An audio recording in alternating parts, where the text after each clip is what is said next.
God bless you all. Welcome to my friendly maths channel. ఇవాళ మనం trigonometry నుంచి ఒక నైస్ క్వశ్చన్ డిస్కస్ చేద్దాం. And the question is from a point 20 metre from a building the angle of elevation to the top changes from 30 degree to 45 degree. Find the height of the building.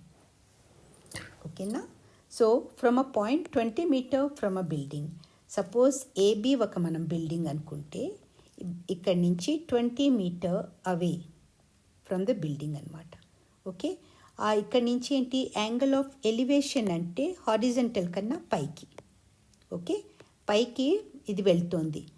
Angle of elevation to the top, ఇక్కడ నుంచి ఈ point నుంచి ఇక్కడ elevation ఎంతలో ఉంది, 45 degreeలో ఉంది. 30 degree నుంచి 45 degreeకి వెళ్ళింది ఎలివేషన్. ఓకే, ఇప్పుడు find the height of the building. ఈ హైట్ మనకి కావాలి. ఇది జస్ట్ ఓరల్ క్వశ్చన్, కానీ చూద్దామని ఎలా చేస్తామో ట్రిగ్నోమెట్రీ యూస్ చేసి. ఓకే, సో మనకి ఏంటి ఇచ్చాడు, ఇక్కడి నుంచి ఇది 20 మీటర్ లెంగ్త్ ఉంది, ఈ యాంగిల్ మనకి 45 degree ఉంది. ఇప్పుడు ఇదెంతో మనకి తెలీదు, ఇది we need to find out. Okay, దీన్ని హైట్ని మనం ఎక్స్ అనుకోండి, హెచ్ అనుకోండి, ఏదైనా అనుకోండి. Let the height of the building be h అనుకుందాం. Let the height of the building h అనుకుంటే అవుతుంది, హైట్ ఆఫ్ ద బిల్డింగ్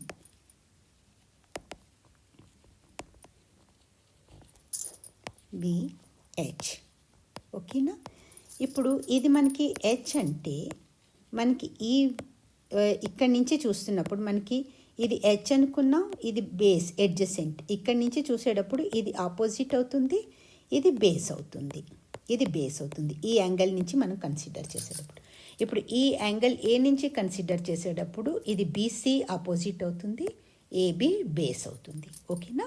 ఇది నా ఛానల్లో ట్రిగ్నోమెట్రీ ప్లేలిస్ట్ మీరు చూడండి. నేను ఇది ఎన్సీఆర్టీ టెక్స్ట్ బుక్ ఎక్సర్సైజెస్ అన్నీ ట్రిగ్నోమెట్రీ చాప్టర్ కంప్లీట్ చేశాను. అందులో తెలుగులో కూడా చాలా వీడియోస్ వేసాను ట్రిగ్నోమెట్రీ బేస్డ్. అవి చూడండి, మీకు తప్పకుండా హెల్ప్ఫుల్ అవుతుంది. ఇది ఈజీగా మనం ఎలా ఫైండ్ అవుట్ చేస్తాం, టేబుల్స్ని ఎలా గుర్తుపెట్టుకుంటాం, అవన్నీ ఈజీ టెక్నిక్స్ కూడా అందులో చెప్పాను. ఓకే, సో ఇది హెచ్ అనుకుంటే, ఇది మనకి బేస్ అనుకుంటే, ఇక్కడ నుంచి ఇది ఏమవుతుంది, opposite upon base. Opposite upon base or opposite upon adjacent, one and the same. Okay, opposite upon base అన్న ఆపోజిట్ అపాన్ ఎడ్జసెంట్ అన్న అది ఏమవుతుంది, tan θ అవుతుంది.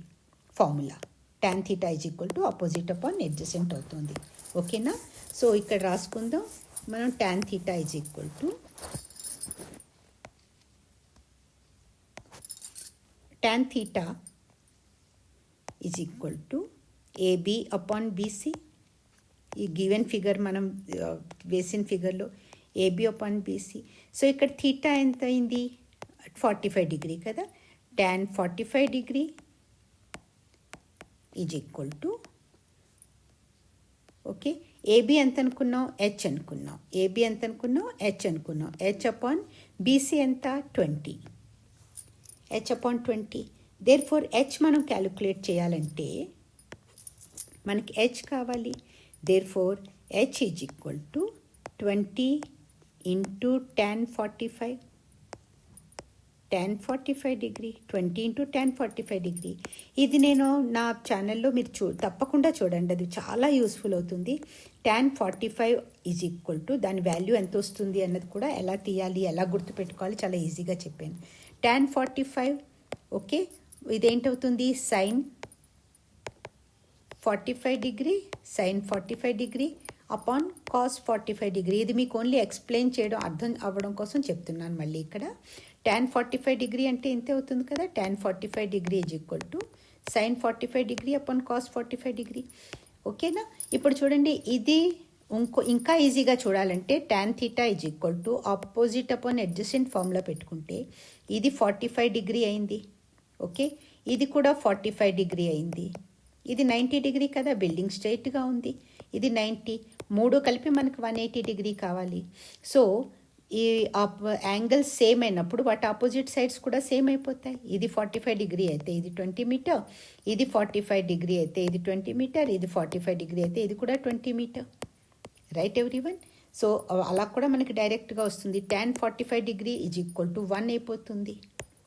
tan 45 ఈజ్ ఈక్వల్ టు 1 అవుతుంది.